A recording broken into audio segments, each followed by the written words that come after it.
Now, this is as big as the moon landing. There's been massive talk about changes with zoning in the last week or two. We're going to clear it up for you. What is exactly happening with some potential changes in a lot of zonings in Sydney? Stay tuned.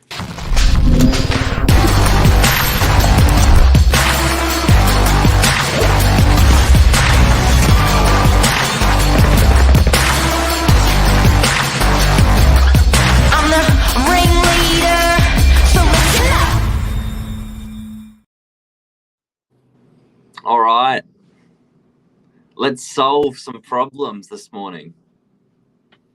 A lot of chat. People are excited. People are saying it's, you know what it is. You know what I love? It's putting into the money into the pockets of mum and dads potentially with some of these changes that we're going to talk about today. So people that are sitting on big blocks, on blocks that are close to 800 metres to shopping areas, not major, but just shopping areas, close to transport. Big changes coming. Yeah, there's always been talk about flying to the moon in our sci-fi future films to solve a housing crisis. Well, that's not going to be needed after this, or we're certainly heading in the right direction. So this is talking about some changes to the Greater Sydney region, the Hunter, the Central Coast, Illawarra, also known as the Six Cities region. So I guess let's just jump into it, because effectively what the state government is talking about here is changing some of the zoning with local councils to improve the ability to put in new stock that is desperately needed to solve this rental crisis. Mark, have you seen anything like this before? I don't believe it's a change of zoning, but I believe it's a change of density. Have you seen anything like this before? I saw this back in 1995. Wow. And back then, what actually happened was council said, look, we've got these big blocks of land. Actually, can I just stop there for a second? Yeah. The principle is really, really simple. The lowest hanging fruit for a nation or for a country, for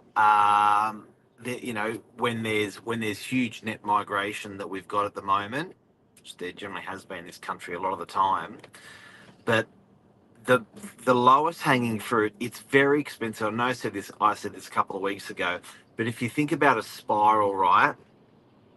Yes. Internationally, it's very expensive to build more schools and to build more hospitals and to build more roads and more infrastructure for a government. Very, very expensive.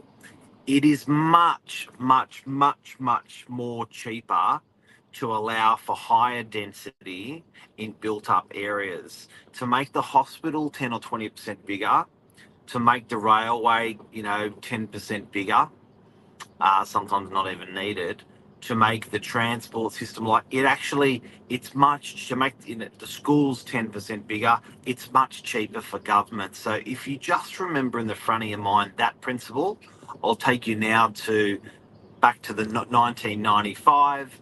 They went, look, are we going to start another 100 subdivisions out west, or we're going to allow these people with these super duper big blocks that they're not using to put another house? And that was the principle of dual occupancy back in the 90s. It came fast, it stopped fast, but there was a lot of people that profited from their backyards. Right. Okay. So this new change is going to allow terraces, townhouses, two-story apartment blocks near transport hubs and town centres in R2 density residential zones. And I think it's got the same principle, the same message behind it. It's trying to help existing areas improve, their density. And was this like an example of people doing a battle axe block front and back, or was it terrace either side? house by house? In the 90s, when it came in, the dual occupancy laws, there was things like you had to be over certain block size for it to get done. You had to have a 4 meter corridor down the side of your home to allow for a driveway and services to run down the side, services like drainage, water, and stuff like that. What's interesting with this change is developers at the moment are really freaked out by class 2 building, because it is so hard now. It is just so hard to build these days. So this building that's going to be allowed, a lot of this building is going to be allowed, is not that medium density stuff, which is hard to build. It's going to be the easy stuff that's easy to build. So that'll be great. That's good. So the state government's identified a significant gap in the approval of density regarding R2 and R3 zones. And Yep. what I was reading, what's interesting here is the changes here would account for like 30% of the new homes needed by 2029. That's the state government's targets. Agreed. And don't forget, this is not their only solution. They're paralleling down the line with other solutions as well. So if they can have a 1/3, 1/3, 1/3 principle, and this is 1/3 of the change, then it's progress. It's a lot of house though. There's 377,000 in the pipeline. It's a shit ton. But if you look at some of these areas, where I know, like, people, what we don't realize, what we don't see, what we don't realize, because we just, that's just life. But we are one of the, internationally, we are one of the lowest density sort of areas. So to allow these higher densities is simply bringing us up to international scale and what people sort of have. So these big blocks of land that we sit on, and these small these shopping centres that don't have any density around them, it's rare, and it's more consistent with planning standards around the world. Yeah. Is there anyone that's not going to benefit from this? Look, it seems to be what I'm reading about is the concentration seems to be around transport, and it seems to be around shops. So I think if you're not around transport and you're not around shops, or you're a super small block, you could. I don't think that you're going to be a beneficiary of this density allowance. Now, it's not in. You cannot start applying for it straight away, so it's not in our code. But last time that this was spoken about, it was stamped out by a lot of councils, so it could still not get up.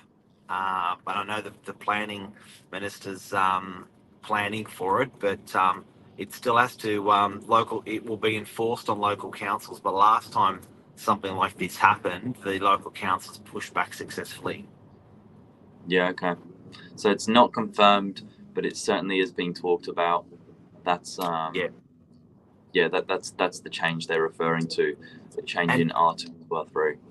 Yeah, so if you've just tuned in, we're talking about the density that our minister's trying to get through New South Wales, with more properties, more units, more townhouses, semis, dual occupancies, and the fact and what why this is being done. So, look, I think principally, I love it because I haven't seen opportunity for development for a very long time in my personal career of 30 years, except for right at the beginning when I started. There was that dual occupancy stuff, and people that were prosperous and wanted to have a go and build and sell and make some money. They really did.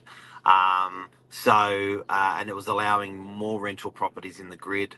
It was allowing more properties for first home buyers out there.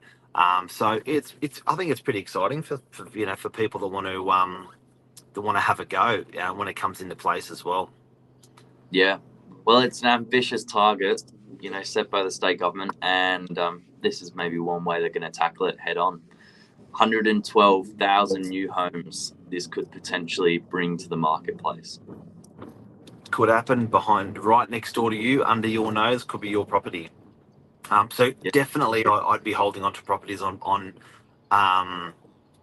if you had a consideration of buying, I'd be trying to buy, and you wanted to do stuff like development, I would be buying around shopping centres, little or big shopping centres, and I'd be buying on transport sort of within 800 metres to shopping centres or 800 metres to major transport hubs, because I think they're going to be the biggest beneficiaries. And if you're selling, I'd probably hold on and just see what's going to happen first. Yeah, okay. How long do you hold though? This stuff never went through last time.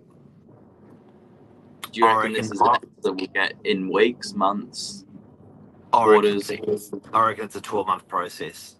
Before it comes into play in full place, it'll be up to 12 months that we'll know about it. So, next 3, 6, 9 months, I think it'll come through. Before, when it originally happened, we used to just call it dual occupancy laws, or dual occupancy. I'm going to build a dual occupancy, sell a dual occupancy. This is a sort of more of a hybrid and a better version of it. Yeah. There you go. I think that's the show. That's a show. Have a good day, and don't forget, we've got our Chrissy party in 2 nights' time. We're starting at 6 with a educational on the property market, and at 6:45 we're swinging over to drinks. If you're coming along, let us know. RSVP. Yeah, I'm keen. Very excited. All right, Billy. Take care. See ya. Have a good day. See ya.